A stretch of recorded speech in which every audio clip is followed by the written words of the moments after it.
If you've been producing music for years, finished some tracks, and maybe even released them, but you still don't finish consistently and your tracks barely get any streams, this video is going to change the way you think about music production. Today, I'm not showing you another tip and I'm not giving you another plugin. And I'm definitely not telling you how to make your drops hit harder. I'm going to show you why most music producers are stuck even if they are talented and have right and great ideas. And then I will break down the exact system that helps music producers finish their songs consistently, release without overthinking, and actually build momentum over time. And it doesn't matter if you're just starting out or even released music before. If you don't have this exact system, you will stay in the loop you are in right now forever. Before we go any further, why you should listen to me. Over the last years, this system helped me generate nearly 6 million streams on my own music. I released on labels like Future House Cloud, Paradiso, and Loud Cult. Beside that, I finished more than 150 songs for other artists around the globe and got incredible feedback for every song. A little side fact here, most of them were finished in under 10 days. But the system doesn't only work for me. I've seen this works for other producers as well. One of them is my student, Silvio. When he came to me, he already knew how to produce. He had ideas, projects, and unfinished tracks. But he found himself constantly looping with the new ideas, half-finished arrangement and remixes. Within 1 year, he released more than 15 songs, built over 300k streams and finished nearly 2 tracks every month. Now he's releasing consistently every 4 to 6 weeks. This year, he already released the first track of 2026, which made 20k streams in the first week. And this is important for you. None of this happened because the sound suddenly changed, it happened because he stopped relying on motivation and started relying on structure. And if you know how to produce music but can't finish and release consistently, that's almost always the reason. Most producers react to being stuck in one of these 3 ways. Starting new ideas, buying more tools, or waiting for something to change. But here's the truth. More information does not create progress. If information was the solution, you would already be successful. The internet is full of producers who know how to produce music but can't finish tracks, can't release consistently, and can't grow. Because knowledge without structure doesn't create progress. It creates confusion. So the real problem isn't how do I make better music? The real problem here is how do I move forward consistently without burning out, overthinking, or starting over every time? And the answer is not motivation, it's a clear and repeatable system. So let me show you how this actually works.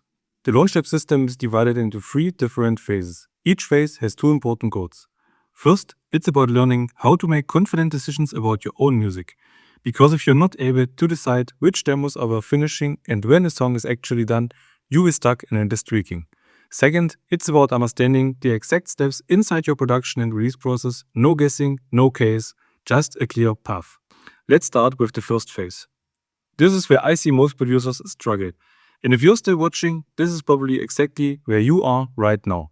Let's say you have 5 to 10 demos with potential. What I personally do and what I teach my clients is to export those demos exactly as they are. No fixes, no polishing. Just bounce them as simple MP3 files and save them on your hard drive. This step is extremely important because the moment you open your DAW, your brain switches into production mode. You start thinking about changes, techniques, improvements, and you stop listening like a normal human being. Exporting breaks that cycle. Once the demos are saved, I listen later, the next day or at least a few hours afterwards, with fresh ears. And here's the key mindset shift. I'm not listening for a perfect mix or high-end production quality, I'm listening for the idea, the spark, the energy, the emotion. I try to hear the track like I'm a completely new listener. Is there a hook? Is there a feeling? Does something catch my attention? If nothing stands out, that's totally fine. That's important information. Next, I create a simple list. 2 or 3 points. What I like, what feels weak or is missing. This isn't something you will need forever, but it's incredibly powerful by developing decision-making skills. Writing things down removes emotional noise and makes choices much easier. After listening to the demos, I rank them from 1 to 5 or 1 to 10, whatever fits your situation.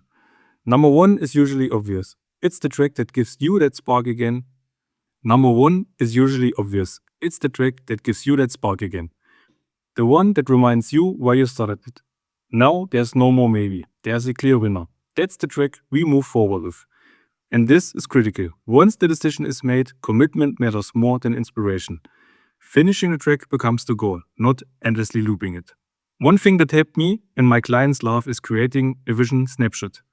Nothing complicated, just a document or a piece of paper where you define the working title, a core emotion, 3 elements you love, a reference track, vision for the final release.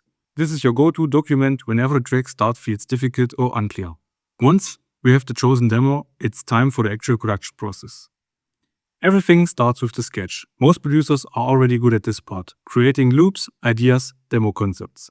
And this step is crucial because the idea carries the entire track.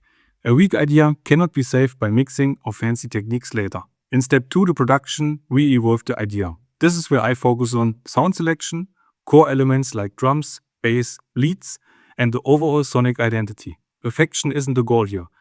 Alignment with the vision is. And whenever something doesn't work after multiple attempts, I simply move on. Overforcing ideas is one of the biggest creativity killers. Once the core elements feel right, I move into arrangement. Here we shape the journey of the track. The energy flow, tension and release, structure. And this phase often sends you back into production for refinements, which is completely normal. Details and ear candy belong here, but restraint is key. After arrangement, the track enters mixing and mastering. And here's a mindset I strongly believe in. If the earlier decisions were good, mixing becomes easy. Mixing is polishing, not rescuing. At this stage, the song is creatively finished. No new production ideas, no endless revisions. Just refinement and clarity. After this, every producer faces the hardest decision. Is this song done? After you've completed mixing and mastering, it's time to finally make a decision. Here it's about calling your song finished or not.